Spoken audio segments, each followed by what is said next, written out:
अस्सलाम वालेकुम। Arabic calligraphy सीखने के लिए जब हम खत्ताती के उसमें आते हैं सीखने के मरहले में, तो हमें कुछ चीज़ों की ज़रूरत होती है जो कि बहुत ही 2 से 3 बेसिक चीज़ें हैं जिनको आप ख़रीद कर अपनी कैलीग्राफी खत्ताती की जो है इब्तिदा कर सकते हैं। सबसे पहला चीज़ जो है, सबसे पहले हम बात कर रहे होते हैं वो कलम की। कलम जिसकी कुरान में अल्लाह ताला ने कसम खाई है। बिगनर्स के लिए कलम के जो है उसके लिए क्या करना होता है कि उन्हें सिर्फ़ और सिर्फ बैम्बू कलम पे ज़्यादा तवज्जो दें। बहुत आराम से हर जगह मिल जाते हैं, हर साइज़ के मिल जाते हैं। जो अभी लोग नई कैलीग्राफी करना सीख रहे होते हैं या कोई ख़त को नया सीख रहे होते हैं, वो कोशिश करें कि बहुत बड़े कलम को ना इस्तेमाल करें। बहुत बड़े कलम से मुराद क्या है कि कलम की चौड़ाई बहुत ज़्यादा ना हो, बल्कि 3 mm तक का कलम जो होता है वो बेहतरीन होता है। ये वाला कलम जो है इनमें से ये बेहतरीन है, इससे आपके ख़त की जो है अच्छी तरीके से हो जाती है। अब अगर आप चाहें तो 3 के बजाय आप 5 का भी यूज़ कर सकते हैं, 6 mm का भी यूज़ कर सकते हैं। वो जब आप आगे बढ़ते जाएंगे तो उसमें आपको अपने ख़त की उसके ऊपर डिपेंड कर रहा होता है कि कितनी बड़ी जगह पे लिख रहे हैं, उसी हिसाब से जो है कलम को। तो आप लोगों को जो न्यू बिगनर्स हैं उनके लिए है कि बैम्बू कलम यूज़ करें। ये बैम्बू कलम बहुत आसानी से मिल जाते हैं आपको, ठीक है।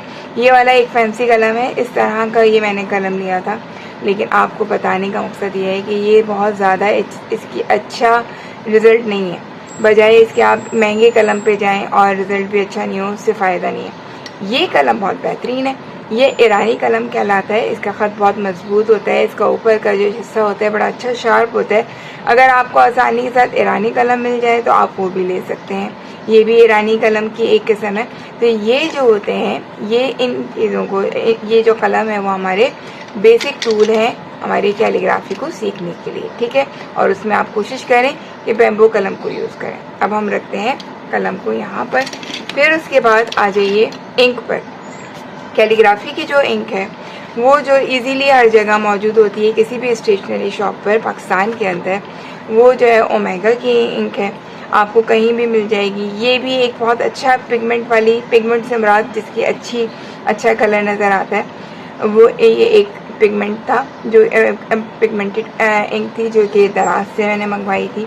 ये जो होती है कैलीग्राफी की इंक इस तरह से आपको नोज़ल वाली बॉटल में मिलती है। और उस कैलीग्राफी की इंक के लिए आपको चाहिए होता है इंक पॉट। वो इंक पॉट अगर आप इंक पॉट की सूरत में ले रहे हैं, जो ये होता है बेहतरीन होता है, ये बड़ा अच्छा रहता है, इसमें कलम भी जो है सही रहता है। अगर आपके पास नहीं है, आप बिगनर्स हैं, तो कोई मसला नहीं है। इस तरह के जो आपके पास पिज़्ज़ा वगैरह के साथ जो डिप्स की जो कार्टन कंटेनर होते हैं, आप उसको भी यूज़ कर सकते हैं।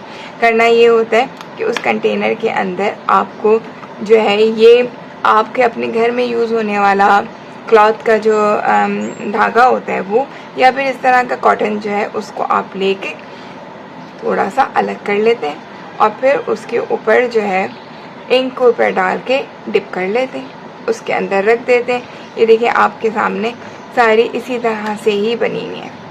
और जब हम और हल्का सा इस पर पानी का स्प्रे कर देते हैं तो क्या हो जाता है कि हमारा कलम बहुत आसानी से चलना शुरू हो जाता है। इसको यहाँ पे देखें, ये हमारा कलम के अंदर इंक लग गई है। अब इसके अलावा अगर आपके पास कोई भी घर के अंदर कोई छोटा ऐसा कंटेनर हो जिसके ऊपर ढक्कन लग जाता है तो आप वो भी यूज़ कर सकते हैं, ठीक है। जिसके अंदर अच्छी तरीके से कंटेनर के ऊपर एयर टाइट हो जाए, जिसके अंदर ज़्यादा एयर पास ना हो, उसमें आप जो है ये इंक को इस्तेमाल कर सकते हैं। ओमेगा की इंक ले लें और किसी कंपनी की अच्छी इंक ले लें, कोई ऐसा मसला नहीं है, आपको बहुत आसानी से मिल जाएंगी। बस ये 2 चीज़ें जो थी वो कलम और इंक के हवाले से थी। इसके बाद जो तीसरी चीज़ आ जाती है, ये कलम और इंक इस्तेमाल किस पर होगा। खताती के कलम को चलाने के लिए हमें एक ऐसा पेपर चाहिए होता है जो कि जिस पे जो है वो कलम जो है आसानी से चल सके। उसके लिए हम ऐसा शाइनी पेपर लेते हैं जो कि जिस पे आपको नज़र आ रहा होगा, जब हम इसको देखें तो थोड़ा सा ये शाइन करता है। इसको आप फोटोग्राफिक पेपर भी कहते हैं, लेकिन फोटोग्राफिक पेपर के अंदर जो होती है बहुत ज़्यादा कहते हैं मोटाई होती है, इसको आप आराम से ले सकते हैं। ये देखिए, ये अगर आप अपने कलम को चलाते हैं तो ये कलम जो है वो रुकता नहीं है कहीं पे। मैं एक बेसिक स्ट्रोक आपको लगा के दिखा रही हूँ। तो आपकी अगर कलम के अंदर इंक मौजूद होगी तो इंक से आपको जो है इस कलम की रवानी जो होगी वो बेहतरीन तरीके से हो जाएगी। मेरे पास अभी इस टाइम इंक ज़्यादा नहीं है, ठीक है। अगर आपने इसकी जगह सिंपल पेपर लिया तो क्या हो जाएगा कि आपका जो है कलम जो है वो चल नहीं सकेगा। कलम को साफ़ करने के लिए आपको क्या करना होता है कि इस तरह का एक रखिएगा। अगर ये नहीं भी है कटर, तो आपके घर के अंदर कोई छुरी या कोई भी ऐसी चीज़ हो तो उसको कलम के इंक को साफ़ करने के इस तरह ये तरीके, ठीक है। कोई भी ऐसी शार्प चीज़ जिससे आप अपने कलम को साफ़ करें। बहुत दिनों तक जब हम एक कलम को यूज़ कर रहे होते हैं तो उस पर इंक डिपॉजिट हो जाती है। इस तरह से आप अपने कलम की जो है वो सफाई कर लेते हैं। देख रहे हैं ना आप सारा डर्ट। ये आपको हर दूसरे तीसरे दिन जो है, जब आप तैयारी कर रहे होते हैं, अपनी कैलीग्राफी को सीख रहे होते हैं, तो हर दूसरे तीसरे दिन अपने कलम को जो है वो साफ़ करना है। कलम को पानी से साफ़ नहीं किया जाता है, कलम को इसी तरह साफ़ किया जाता है। आपका दोबारा से ये कलम ऐसे ही फ्रेश हो जाता है।